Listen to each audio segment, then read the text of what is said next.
हमारी संपत्ति अब समाप्त हो गई है या यूं कहे हमारी धरोहर अब धीरे धीरे विलीन होती चली जा रही है। अभी हम मौजूद हैं समस्तीपुर जिला के एक ऐसे धरोहर के पास जो अब नाम मात्र इतिहास में सिमट के रह गया है। नाम है उसका नरहन स्टेट। नरहन द्रोणवार वंश के एक स्टेट में से एक स्टेट रहा, मजबूत स्टेट रहा है।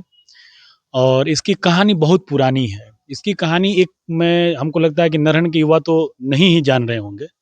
नरहन स्टेट के अभी हम उस खंडहर मंदिर के पास हैं और इस मंदिर के बारे में जब आप जानेंगे तो आपको बड़ी आश्चर्य होगी कि उस समय के द्रोणवार राजा 1858 के आसपास जो बनाए थे अब वो धीरे धीरे समाप्ति की ओर है।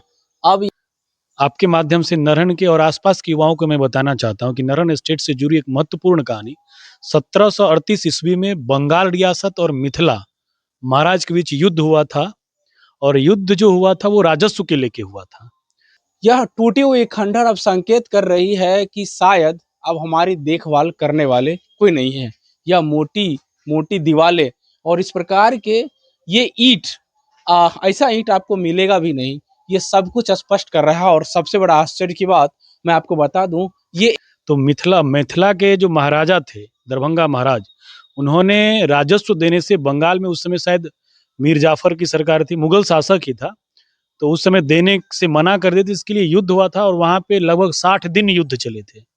आशी क्या हुआ, यह चौखट और यह दीवारें दीवारें में लगी हुई यह किले अब वीरान सी हो गई है। चलते हैं हम अब अंदर की ओर और अंदर की उस दशा को भी जानते हैं। अब देख रहे हैं कि मुख्य द्वार तो बंद हो गई है और लगभग देखा जाए कि 100 से 150 साल पुराना यह मंदिर अब धीरे धीरे ईंटें भी ढह चुकी है। खिड़कियां तो छोटी है लेकिन लोग अभी भी आस्था के साथ इस जगह को पूजा करते हैं। मुख्य द्वार पर तो ताला लगा हुआ रहता है लेकिन बगल से एक रास्ता निकल के आता है। जो यह कभी कमरा हुआ करता था अब लोगों के लिए रास्ते बन चुका है। यह इसकी हाइट देख लीजिए, ये शायद लग रहा है कि ये द्वार है और इसी द्वार से लोग आते होंगे। अब इसकी हाइटें हम भी यहाँ पर सही से खड़े नहीं होते हैं। आखिर इतनी छोटे हाइटें क्यों होगी एक दरवाजा की? यहाँ इसमें नरहन स्टेट के राजा ने भी उनका सहयोग किया था। और उस समय क्या था ना, आज के डेट में जातिवाद चरम पे है। उस समय में हर वर्ग के लोग जनेऊ धारण करते थे, ब्राह्मण हो, क्षत्रिय हो, यादव हो, कुशवाहा हो, तो सब लोग जनेऊ धारण करते। आज भी पुराने लोग आपको मिल जाएंगे कहीं कहीं जो अन्य कास्ट में, अदर बैकवर्ड कास्ट में, वो लोग जनेऊ धारण करते। तो वहां पे 60 किलो जनेऊ का वजन किया था जो दरभंगा के तरफ से लोग शहीद हुए थे। एक बड़ी घटना थी। तो नरहन स्टेट की इतिहास पुरानी रही है, लेकिन अब क्या है कि बीतते समय के साथ ये जो आप देख रहे हैं खंडहर की स्थिति, ये खंडहर की स्थिति इसलिए है कि ये सरकारी प्रॉपर्टी नहीं है। यहाँ पर ओखली, जिसको हम लोग गांव देहात में ओखर बोलते हैं, उस ओखली को अभी आप जब देखते हैं तो वो लकड़ी का रहता है, लेकिन मैं आपको यहाँ पर दिखाऊंगा पत्थर से बना हुआ ये ओखली है। ये पत्थर का भी है जिसको हिलाना आसान नहीं होता, एक हाथ से तो आप इसको हिला भी नहीं सकते हैं। ये पत्थर की ओखली है जो अभी तक आप इतिहासों में पढ़ा करते थे, लेकिन यहाँ पर आप अपनी आंखों से देखेंगे। ये है इसको जरा सा देख लीजिए। निश्चित रूप से ये इसको सिलवट बोला जाता है और इतनी मोटी हमारे आपके घरों में इसका 3 सिलवट यहाँ पर होगा और एकमात्र इतनी मोटी सिलवटें यहाँ पर आपको मिलेगी। इसके बाद चलिए, यह है मंदिर। मंदिर का देख रहे हैं कि यहाँ पर राधा कृष्ण का शायद मंदिर हुआ करता था। अंदर मैं नहीं जा सकता हूँ, बहुत पुराने मंदिर है यहाँ पर। मैं आपको चाहूंगा कि नक्काशी किया हुआ वो सारे चित्र आप दिखाइए। बाबा बजरंगबली की प्रतिमाएं अभी भी दीवार पे जो बनाई गई थी वो प्रतिमा अभी भी यहाँ पर संदेश दे रही है कि हाँ, उस समय की धार्मिक स्थिति क्या थी। धार्मिक स्थिति की मैं बात करूं कि दीवारों पर बना हुआ अभी ये कला पेंटिंग जरा सा देख लीजिए। यह है विष्णु भगवान का देख रहे हैं कि ये चित्र यहाँ पर और साइड में लिखा हुआ जय। ऐसा लग रहा है कि महज कुछ साल पहले ही इसका निर्माण किया गया हो और इस प्रकार का नक्काशी अभी भी जस का तस बना हुआ है। ये सारे चीज अब धीरे धीरे लग रहा है विलीन होते चला जा रहा है। इसके बाद जरा सा आप देख लीजिए, ये मंदिर है। मंदिर का देखा जाए ये गर्भगृह का सबसे ऊपरी भाग है।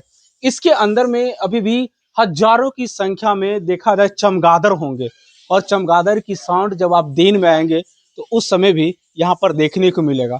वो और इस ओर जरा सा दिखाइए, ये नक्काशी अभी दीवार जो नक्काशी किया हुआ अभी भी जस का तस उसी प्रकार का है, जबकि इसका निर्माण कहा जाता है मध्य युगीन में होता है।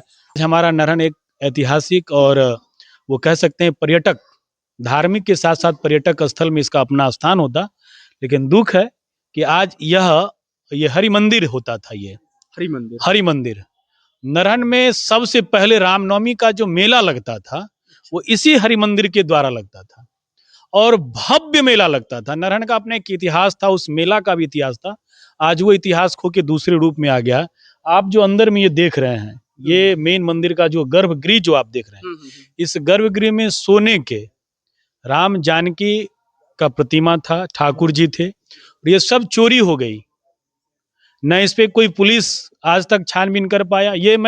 हम अपने जन्म आज 40-50 साल वर्ष पहले की मैं बात बता रहा हूँ, तो ना उस पे कोई छानबीन हो पाया, ना कुछ ऐसा निकल के आ पाया। चूंकि हम देखते हैं कि हमारे क्षेत्र में इतनी बड़ी ऐतिहासिक धरोहर है और इतनी बड़ी ऐसे खंडहर बन चुकी है, तो हमारे मन को जरूर व्याकुल करता है। इसे पर्यटक स्थल के रूप में विकसित किया जा सकता है। चूंकि और जरा सा मैं चाहूंगा कि आप और दिखाइए कि अंदर में जो गर्भगृह, तो ये अभी गर्भगृह है और इस गर्भगृह को देखा जाए अभी भी वैसे बना हुआ है, लेकिन रखरखाव के कारण से गर्भगृह अब खंडहर का रूप धारण कर लिया है। लेकिन ये मंदिरें अभी भी बहुत कुछ संकेत कर रही है कि आखिर हमारी संरचना इस प्रकार से क्यों हो गई है। उस समय के राजा जो हुआ था, जो राजा थे, और सबसे पहले मैं चाहूंगा कि आप इसके ऊपर दिखाइए उस समय के जो राजा थे क्या सोच करके इस मंदिर का निर्माण किया होगा। लेकिन अब धीरे धीरे सारी जानकारियां महज इतिहासों में सिमट के रह गई है। चलिए हम सबसे पहले यहाँ आए हुए कुछ समाज सेवियों से बात करने का प्रयास करते हैं और इस मंदिर के बारे में जानते हैं। इस मंदिर के बीच आंगन में यहाँ पर देखेंगे एक से तुलसी चौरा बोला जाता है हमारे आपके गांव में। तुलसी चौरा अभी भी वैसे के वैसे देखा जाए रखा हुआ है। और इसके बाद और मैं चाहूँगा कि जब मंदिर में लोग आते हैं तो आने के लिए उनका क्या होता है कि अपने हाथ पैर को हम धोने का काम करते हैं। तो हमारी परंपरा आदिकाल से ही चलती आ रही है। हो सकता है कि यहाँ के जो राजा थे ये सोच करके यहाँ पर कुआं का निर्माण कराए होंगे। और यह कुआं है, अभी देख लीजिए, ये बहुत गहरा कुआं है। हालांकि इस कुआं में अभी कचरा डाल दिया गया है। और सबसे बड़ी आश्चर्य की बात यह है कि आप इस दीवार को जरा सा आप देखिए। इस दीवार में जिस प्रकार से अभी हम लोग बालू और सीमेंट का यूज करते हैं, शायद उस समय वो इस प्रकार के बालू नहीं थी, लेकिन ईंट का जो साइज है, जो जिस प्रकार से यह जोड़ा गया है, ये देख करके आपको आश्चर्य होगी। और अभी तो मान लिया जाए मंदिर का एक प्रांगण है। उसके बाद मैं आपको चाहूंगा कि आप आइए मंदिर के, जब आप बाएं साइड में जब आप आएंगे तो आपको दिखेगा यहाँ भी मंदिरें हैं। इसके अंदर में भी मंदिरें हैं। पेड़ के बहुत मोटी मोटी जड़ें इस मंदिर में है। बहुत सारे किवाड़ और लकड़ियां मतलब अंदर है। और उसके बाद देखा जाए हम लोग अंदर नहीं जा सकते क्योंकि पौराणिक जगह है, हम लोग नए हैं, तो ये सारे चीजों का हम लोग ख्याल रखते हैं, वहां पे नहीं जाएंगे। लेकिन दीवार पे जो अभी देख रहे हैं यहाँ भी शायद किसी भगवान की प्रतिमाएं यहाँ पर है। कान में मोटा मोटा कुंडल यहाँ पर लगा हुआ है, ये भी किसी भगवान की प्रतिमाएं होंगी। तो इस ओर भी जरा सा आप देखें, यहाँ पर भी हो सकता है, ये लग रहा है कि किसी महिला जो हमारी देवी होंगी उनका यह प्रतिमा यहाँ पर होगा, ऐसा मतलब मान सकते हैं हम लोग। तो ये सारी स्थिति, छत अभी देख लीजिए, छत तो पूर्ण रूप से खंडर हो चुका है। ये स्थिति है इस मंदिरों की। ईंटें अभी भी जस के तस बनी हुई है। और ये मंदिरें आप इसकी दीवार देख लीजिए, इसका जो इसको हम लोग कहते हैं, अभी तो हम लोग पिलर बोलते हैं लेकिन पाया बोलते थे हम लोग, तो पाया का अभी भी देख लीजिए ये स्थिति। तो चारों तरफ की स्थिति जब आप इस मंदिर को देखेंगे तो आपको एक अलग सी अनुभूति महसूस होगी। लेकिन अब यह मंदिर खंडहर हो चुका है। इस मंदिर को देख रेख करने वाले कोई व्यक्ति यहाँ पर अब नहीं बचे हुए हैं।